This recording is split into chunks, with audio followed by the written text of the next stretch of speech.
Now moving on, and protesters have marched in the US state of Ohio, demanding justice after newly released video showed police officers shooting a black man.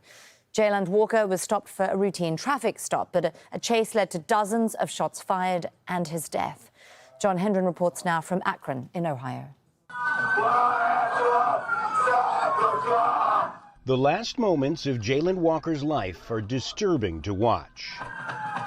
Police and Walker's family all agree he was unarmed when 8 police officers fired. As many as 90 times, leaving 60 bullet wounds and killing him almost instantly. At the time of the shooting, he was unarmed.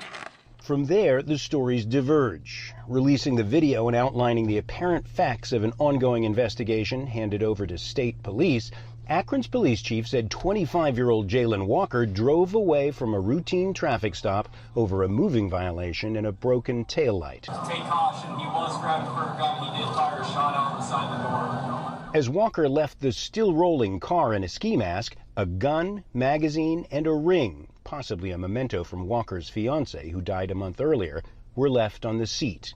The two sides appear even to disagree on whether so many shots were too many. Videos that they did not show us is a video of him actually getting out of the car, of Jayland actually getting out of the car, and you can see his hands. Does that strike you as excessive? I'm not passing judgment on the decisions my officers made. They will be given the opportunity to explain why they did what they did, as they should. With the amount of shots that were fired, that's something we see from time to time, maybe not to this extent. What does that say about the way police handle situations like this in America? Americans today are celebrating the 4th of July. And on this holiday season or weekend, we celebrate those who fought valiantly, but I'm afraid that law enforcement fights against us. As police continue to sift through the evidence left here at the scene where Jayland Walker died, there are many questions the video doesn't answer. Why did he evade the traffic stop in the first place? Did he shoot at police? Why leave the ring?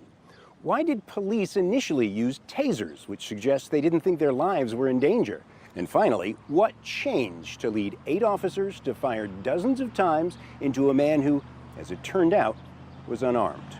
In the city of Akron, now a fortress around the Justice Center with barricades and trucks blocking the roads, police and city leaders are hoping whatever the verdict in the streets is, it's very important, and everybody must know. It will be a peaceful one. John Hendren, Al Jazeera, Akron, Ohio. Well, let's now bring in Jacinta Gao. She is a professor of criminal justice at the University of Central Florida, and she's also the editor-in-chief of Race and Justice Journal. She joins us now from Orlando in Florida. Jacinta, the shooting took place, I believe, on Monday. This video has been released, less than a week later. In your mind, is this an attempt at transparency or damage control? It's hard to say which one of those they are going for, but probably both at the same time. Releasing footage is always a signal of transparency and an effort to communicate with the public that the department is not trying to hold anything back. Mm-hmm. And there also might be some features of this incident that the department does not plan to contest. So there might be reasons why they let go of the video sooner in this case than they did in some other cases in the past. Sure. Jacinta, just watching that video, I think we've all been struck by the number of bullets that were fired. What do you make of the level of force being used here? I think one of the points of inquiry in this case would be why so many officers were present for this traffic stop. Were they all there kind of toward the beginning? Was there a convergence after this apparent alleged initial shot was fired? My question when viewing this video is to why there would be so many officers on the scene for what initially, at least, appeared to be a pretty mundane traffic stop.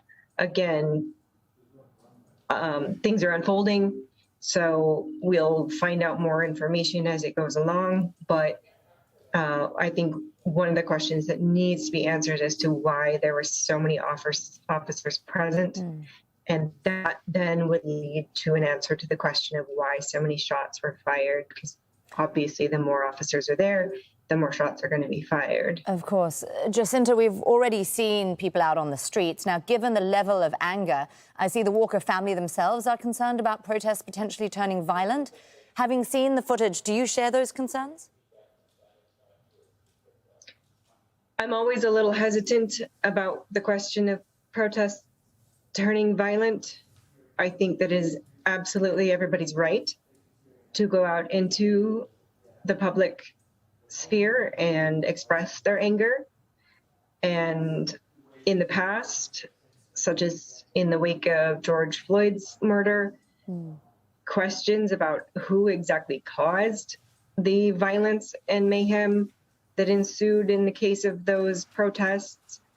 So I'm a little conflicted about these calls for please don't make it violent, because that sort of implies that protesters are inherently inclined toward violence. Sure. And I think that's not the case. Jacinta, I do want to talk about the strong feelings about law enforcement in the US.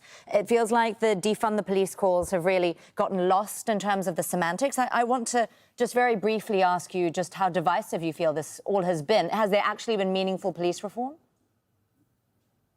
There has not been meaningful police reform in this country, unfortunately. And that is partly because of these strong divides that have hampered meaningful discussions about how we as a country can move forward in making substantive, meaningful improvements in the way policing is conducted in this country. We'll see how that all continues to play out. Jacinta Gowder, Professor of Criminal Justice at the University of Central Florida. Thank you so much for joining us on Al Jazeera, Jacinta. Thank you.